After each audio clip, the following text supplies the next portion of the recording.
Добар ден, добродојавте во уште едно видео на Формула 1 на македонски, овој пат кратка анализа, краток осврт за големата награда на Белгија, која се водеше денеска на легендарната СПА, но пред да почнеме со анализа на трката, морам да го изразам моето сочувство во лично мое име од каналот на Формула 1 македонски за трагично починатиот возач во Формула 2 серијата Антуан, на само 22 години го загуби животот вчера во еден страшен инцидент. Другиот возач Хуан Мануел Кореа е тешко повреден и се наоѓа во болница. Држиме палци дека он ќе извлече подобар крај, дека сепак ќе застане на нозе. Една трагедија која го погоди целиот мотоспорт и навистина фрли сенка на овој викенд, а Формула 1 во вистинско светло се врати денеска со прва победа на Чарлс Леклерк, прва победа во неговата кариера и прва победа конечно за Ферари оваа сезона, би рекол 5 пропуштени шанси во првиот дел од сезоната. Меѓутоа, еве денеска коцките се поклопија за Чарлс Леклерк.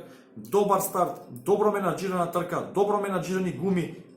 Само една мала грешка направи Чарлс Леклерк во целата трка, меѓутоа извозе смирено, сталожено, во стил на голем шампион и дефинитивно најавува дека ќе биде еден од главните конкуренти во годините кои доаѓаат во Формула 1 за шампионска титула. Секако дали ќе биде тоа под крило на Ферари или под некој друг тим, меѓутоа потенцијалот кај Чарлс Леклерк е веќе докажан и навистина ме радува што иднината е светла. Имаме доста млади возачи кои се доста компетитивни. Меѓутоа, ајде да се вратиме назад на трката. Имавме интересен и хаотичен старт. Хамилтон успеа да го престигне Фетел на самиот старт, меѓутоа Фетел веднаш ја врати втората позиција, потоа работите легнаа малку. Верстапен беше жртва на судир, веднаш излета по само 2 свиока во првиот круг. Едноставно таму немаше место за 3 болиди. Контакт на Верстапен малку го оштети левиот преден пневматик и заврши возилот штета. Мислам дека доколку Верстапен останеше во игра, трката ќе беше уште далеку поинтересна. Видовме Карлос Саинц во првиот круг со Мекларен воопшто не успени да стартува. Оној анти-стейл мод кој го превенира каснењето на моторот при испуштање на квачилото се вклучи, но очигледно некој проблем со болидот на Мекларен и трагедија денеска. Мекларен го загуби едниот возач во првиот круг и го загуби Ландо Норис во последниот круг. Голема штета за дечкото, извозе цела трка на 5-то место со добар перформанс, голема предност пред сите останати. Меѓутоа, тие работи во мотоспортот се секогаш такви, непредвидливи, може да се случи во 30-15, може и во првиот или во последниот круг. Себастијан Фетел мислам дека беше жртва на стратегијата на Ферари, меѓутоа и мора да се признае дека не успеа доволно добро да ги изменаџира своите пневматици споредбено со како тоа го направи Чарлс Леклерк и беше приморан многу порано да влезе во пит и оттаму не можеше да ги задржи двата Мерцедеса за себе подолго од 5-6 кругови, кои очигледно има подобро темпо во тој период од трката.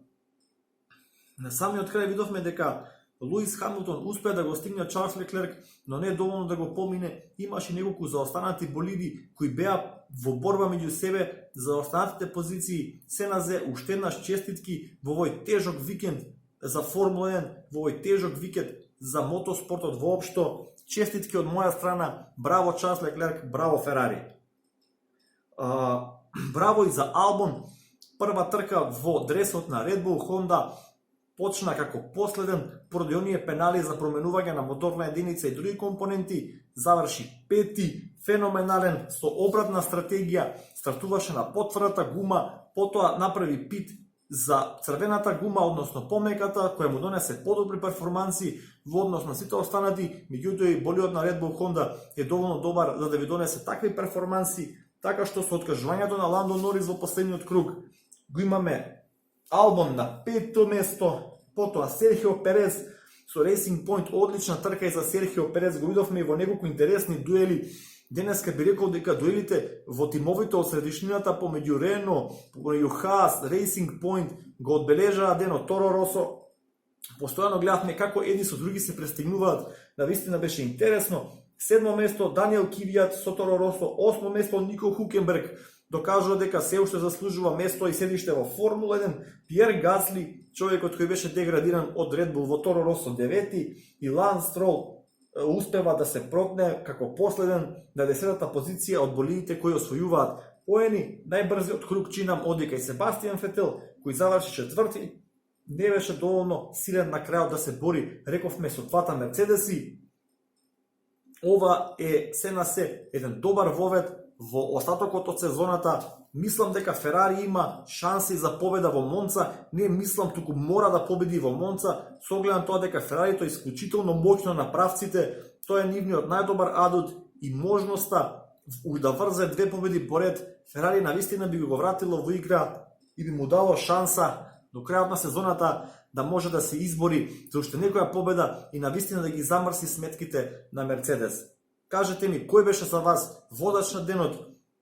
Дали Ферари може да врзе две трки поред? Што мислите во Монца да повторно да победи? Има ли шанси да ги замрси сметките на Мерцедес? Може ли Ботас да му се спротивстави на Хамилтон до крајот на сезоната? Или ќе огледаме како си врди кругови позади Хамилтон постојано?